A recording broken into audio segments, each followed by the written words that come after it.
Do pyramids have any spiritual significance? Pyramids. You are neither a pharaoh nor are you dead.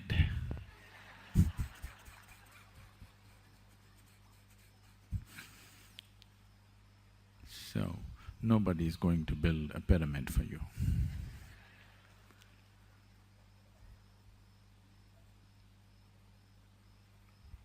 Do pyramids have any significance?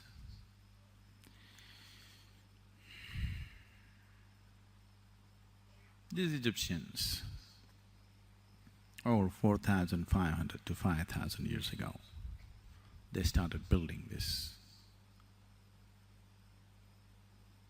Pyramids is what you have heard about mainly because it is always the Westerners who write books. Generally the Eastern people, they see something, if it overwhelms them, they just shut up, they don't say anything. But it's a Western mind, the moment they see something, they have to write a book on it. There are pluses and minuses to this. Lots of minuses, but lots of pluses, otherwise you wouldn't have heard about the pyramids unless you went there. Because it's the Western minds which generally talked about it, they only talked about the pyramids of Egypt because they're very death-oriented. It is because of this, the obsession with pleasure. Death and pleasure are very directly connected.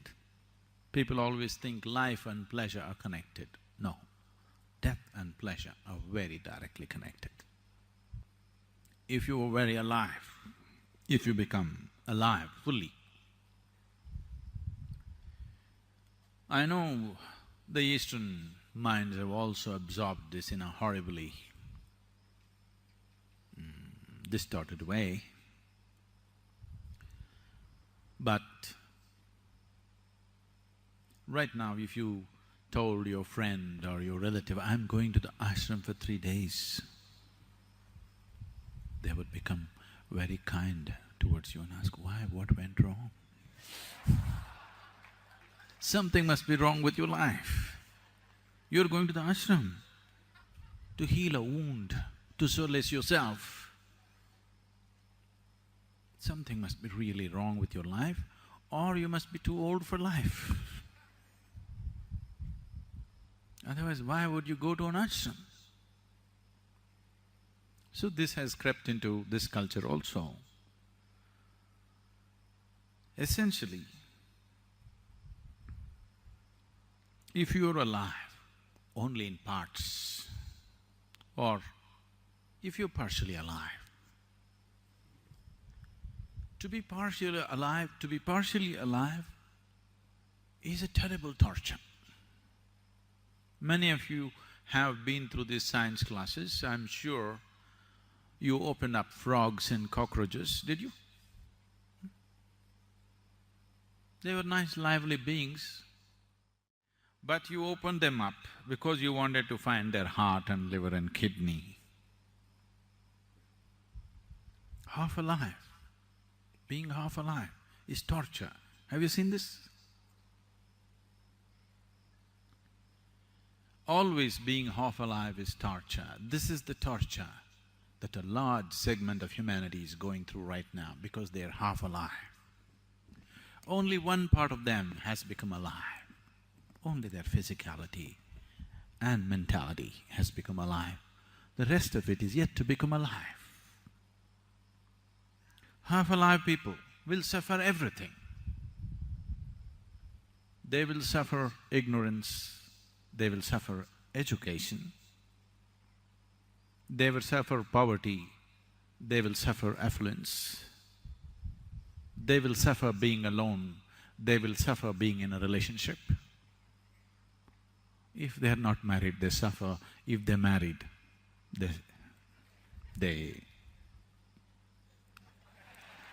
if they don't have children, they suffer that. As if children, if they are there, they can come and bite you. They do. No children, what are you suffering? But that also they suffer. Just show me one thing that human beings are not suffering right now. Just show me one aspect of life that human beings are not suffering right now. They're suffering just about anything, not just life. They're even suffering death before it happens. See, he's thinking of building a pyramid for himself.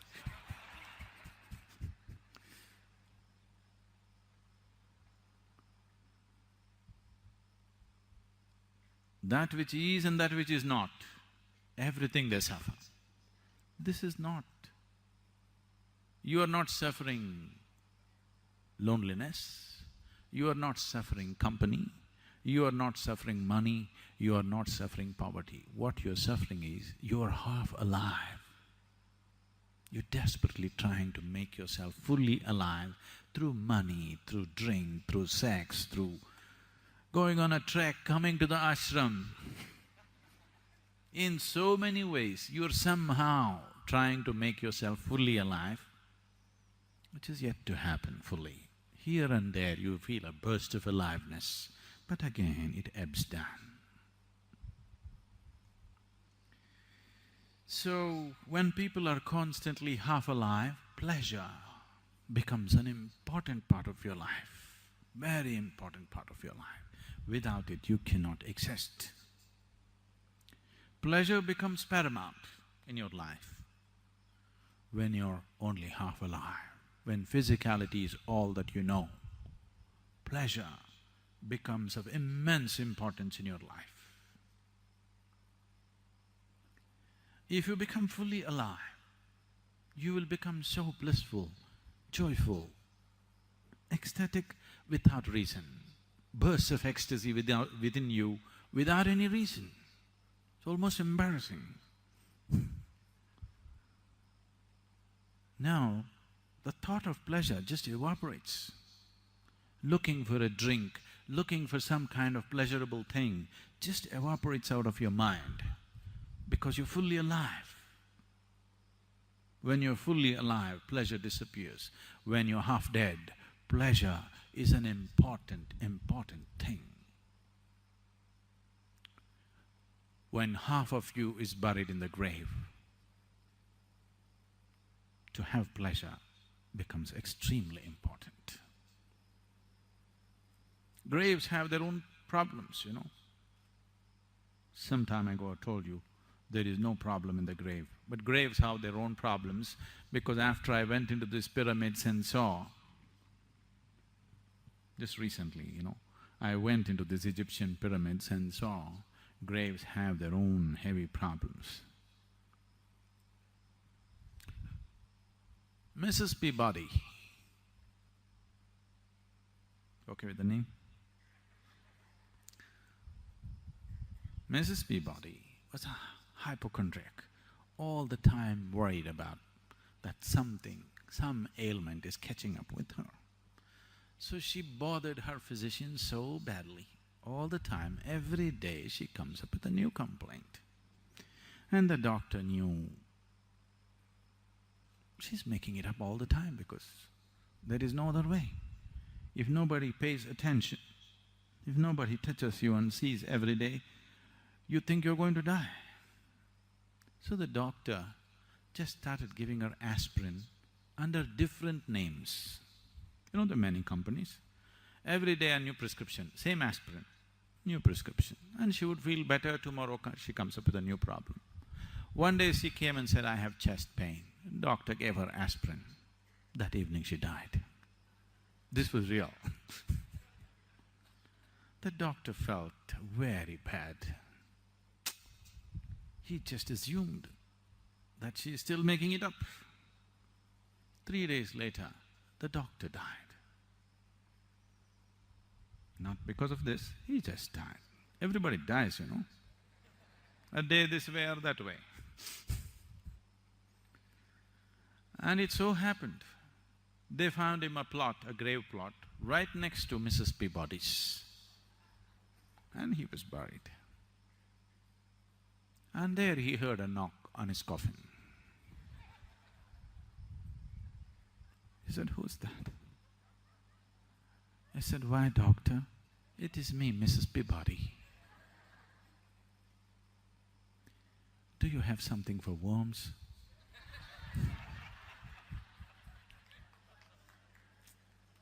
The this is real.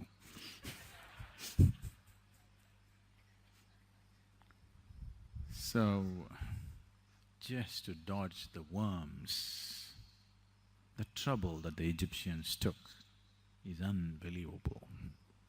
You heard of the mummies? They took the liver out and put it in a can of something, they took the heart out and put it in another pot, they put different parts of the body, and then they wrapped this up and wrapped this up in so many different ways, an elaborate process. And then this building,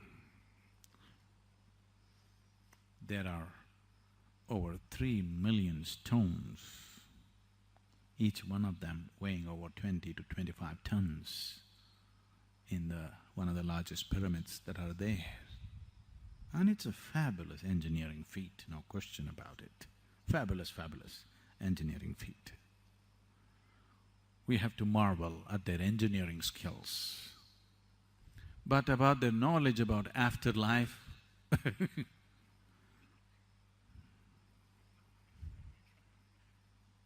there's nothing much to say.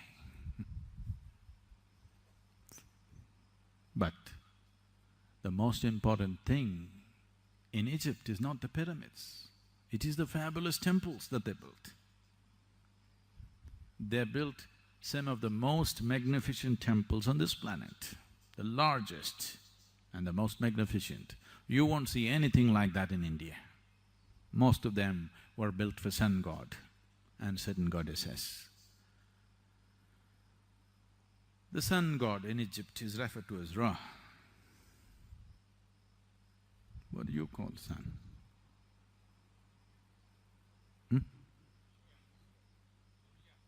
There are many names, Ravi. And today, most of the world's history was written by the English, the British. Generally, either history was written by the conquering generals or by the conquering priests. Both of them are vested interests.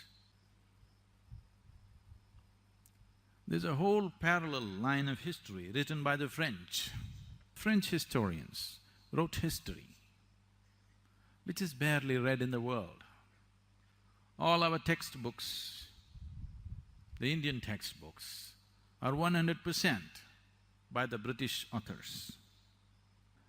So these people write a certain kind of history, which is the history of the generals and the priests. But the Egyptian culture is all about temples, huge. Somebody worships a pyramid, which is a place of death. So they are very death-oriented. So when they saw the temples full of life, music, dance, revelry, life, they didn't like it. It looked most irreligious to them. They wanted to pull down the temples, but these were too massive, massive. Massive means you would not imagine buildings like that. I would like a meditation hall like that, but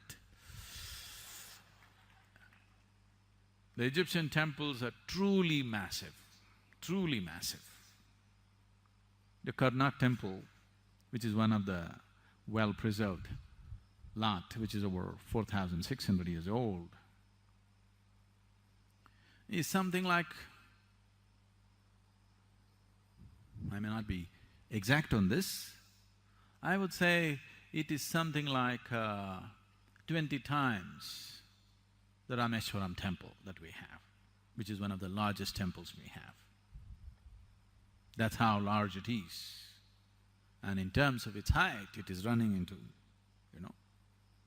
really fabulous heights.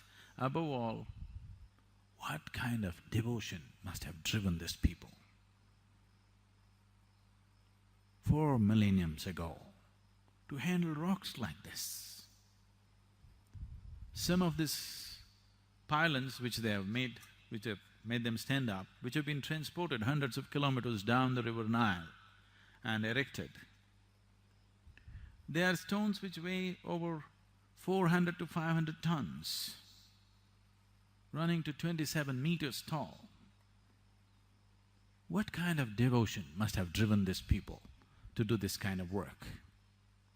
No machines, no trucks, no cranes, just human beings. It takes phenomenal sense of devotion and sense of purpose for anybody to do this. And today French historians are writing that Egyptian culture was connected with the Vedic culture 7,000 years ago. And the builders went from here, from this land. This you can see in Baalbek temple in Lebanon, which is once again about 4,200 years old. Once again, it's a fabulous, fabulous feat. They don't have any granite in the area, so they brought it from Egypt. They transported it across what is now Suez Canal, and they brought it up through Syria and climbed up the mountains, which is over 350 to 360 kilometers of climb on the mountain, and they put it up there, a huge temple, a Phoenician temple which was built almost 4,200 years ago. And here you will see lotuses hanging from the ceiling.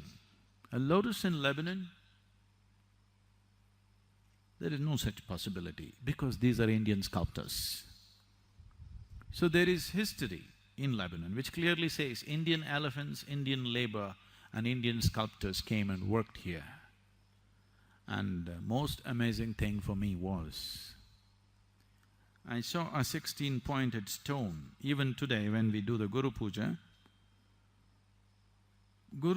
is essentially, in the yogic parlance, it is known as Shodashopachara. That means 16 ways of treating a guru. That's what Guru Puja is. So usually we have a Guru Puja stone which we still don't have in ashram because of whatever. We're still putting up the stones, the standing ones.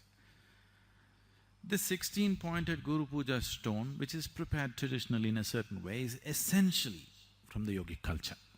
It cannot come from anywhere else. You will see a proper Guru Puja stone with all the necessary symbols and everything in Lebanon, which is over 4,000 years old. So today, lot of French historians have published many aspects of history. So pyramids are just one aspect, but they have become very popular because of very death-oriented people. The temples of Egypt should have been celebrated. And the defacement of these temples, who did such a crime? Even a caveman, if he walks into this temple, he cannot help being overwhelmed. The columns are standing 27 meters tall. Hundreds of them, not one or two. Even if a caveman, without any sense of aesthetics, walked into this place, he cannot help being overwhelmed. You don't need to be an artist. You don't need to be a connoisseur of art. The crudest human being, if he walks in, he will be overwhelmed by what's been done there. Nobody can miss it. This is the way to build a temple, that nobody can miss it. Temple is not for one specialized sadhaka, that nobody should be able to miss it. That's how overwhelming it should be.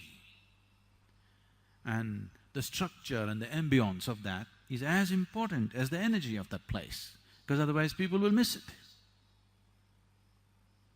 They built the right kind of temple as a temple should be built. But these people who defaced the temples, they wrote the history and they talked only about the pyramids. That was fascinating for them. This they wanted to demolish. They would have razed it to ground if they could, but it was too much work, they couldn't do it. Otherwise they would have just finished it.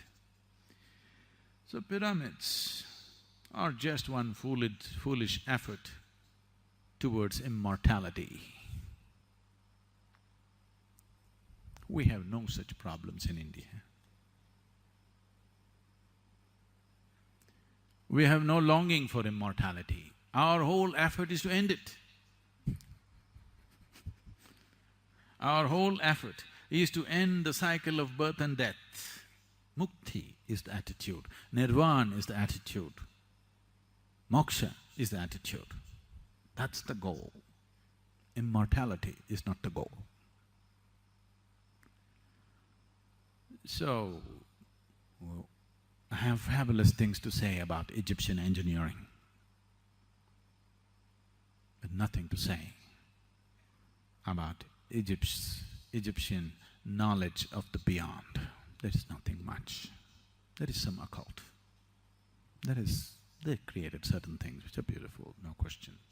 Not that they were totally ignorant, but the kings are always the most ignorant of the whole population.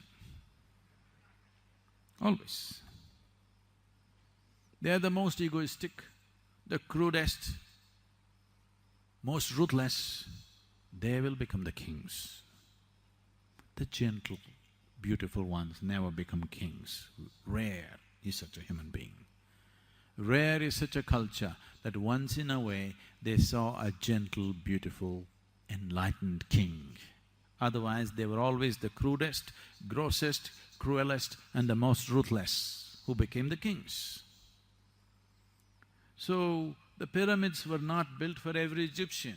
It was built only for the pharaohs, who were the kings who had a stupid belief that they will come back again and occupy the same old broken body. I don't know why such a wish. There are enough women in the world, you can get into their wombs and come back with a brand new body. I don't see. What is the point preserving the body, keeping your liver in a pot, keeping your heart in a pot? And now tourists are gazing at your heart and liver. People are dying to take a picture with the pharaoh's heart. Pyramid is a powerful form because it's preservative in nature. How to overcome possessiveness? Oh, okay.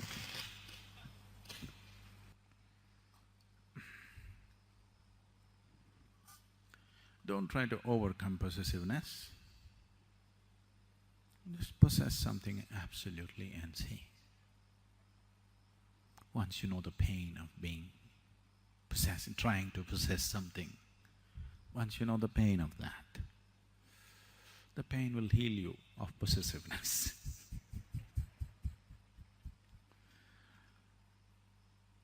You trying to overcome possessiveness is not going to work because you already tried, isn't it? Obviously you've tried, you failed and that's why you're asking me. Possess, absolutely. Whether it's your husband or your child or even your home or even your dog, try hard to possess it totally. You will see it'll bring unbearable pain to you. When it brings that kind of pain, it'll cure you. So, why is it that you want to possess? You know, in India or anywhere in the world, if you say somebody is possessed, what it means? The one who is possessed is a victim, but one who possesses, you know who he is? You are just that. When you try to possess, you'll become a devil. No, I love very much. But yes, with good intentions, you will become a devil. That is the problem about possessiveness. Very good intentions. And how do you know devil has no good intentions for you? Who knows? How do you know God has good intentions for you? Only the propaganda says so, but you don't know for sure, isn't it? Yes. If all this is God's making, all that's happening in your life, you don't really know whether He has good intentions for you or not anymore, isn't it? No? You know for sure? You know for sure? You don't know. And you don't know whether devil has bad intentions for you, you don't know. But one who possesses is usually a devil. So with good intentions, when we said somebody is a devil, we did not question his intention. We only are talking about the result of his action, isn't it? Yes? We are not questioning his intention. A devil of a wind. Maybe the wind is blowing with good intention, but because it's devastating your home, you call it the devil because of the result, isn't it? So if the result that you are bringing about is painful, you are the devil. Your intentions may be good, but the result is painful for somebody around you, then you're a devil. So if you manage to possess, you must be a devil. And these victims who are possessed by something else, they can cause hell of a lot of problem to everybody around them. Have you seen them? So, if I tell you don't possess, you are not going to stop anyway, because this is a very deep-rooted problem. This is not going to go away because of somebody's advice. Please don't possess anybody. It's not going to go away. You may shift your objects of possession from this to that, but the longing or the need to possess is not gone. You may shift your object of possessing from this to that, because your wanting to possess something is essentially coming from a certain sense of unfulfilled experience of life, a certain sense of being incomplete. All you are trying to do is fulfill yourself. I want you to understand. You are not trying to be rich, you are not trying to be ambitious, you are not trying to be possessive. The answer is same for greed, for anger, for hatred. You are not trying to be all this. All you're trying to do is somehow find fulfillment. Either by embracing this person, or by killing this person, or by taking what he has, or by taking him. Somehow you want to fulfill yourself because you are unable to bear the incompleteness of who you are. Try hard, it'll not get you anywhere. So all I'm telling you is, you try everything. You try greed, you try possessiveness, you try love, you try lust, you try what you want. If you realize it's not getting you anywhere, you must be sensible enough to shift.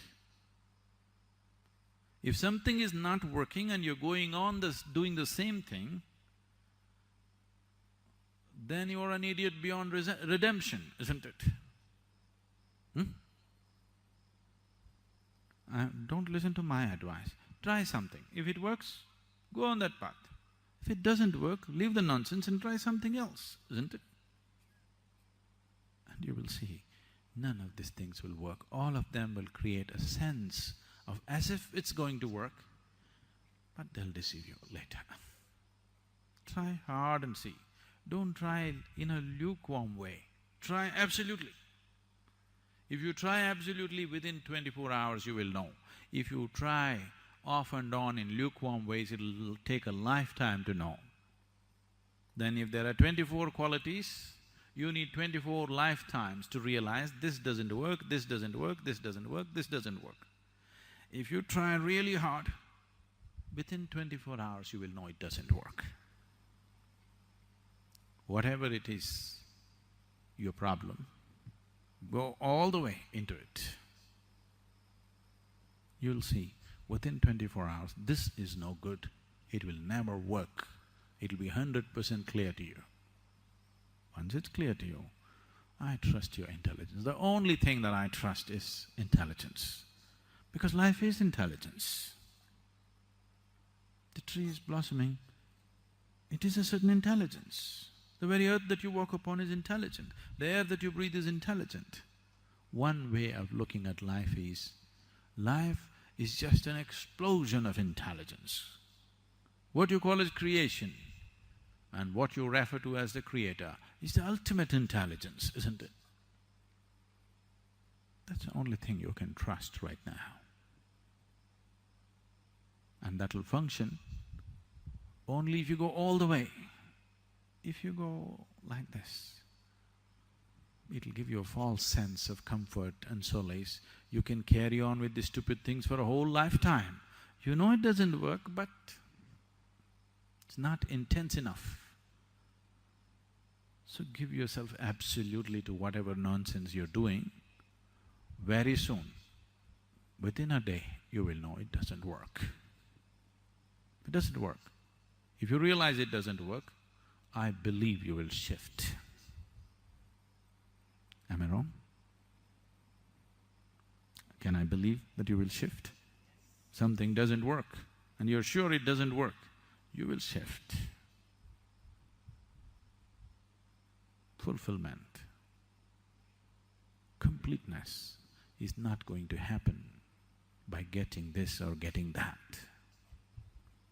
It'll only happen when this piece of life is alive to its core, that the very source of creation in this you have divined. Only when you have touched that, then you find everything is fine. Now you can play life like a football game. You're on when it's on, when you want to switch it off, it's off. Then nothing is a problem.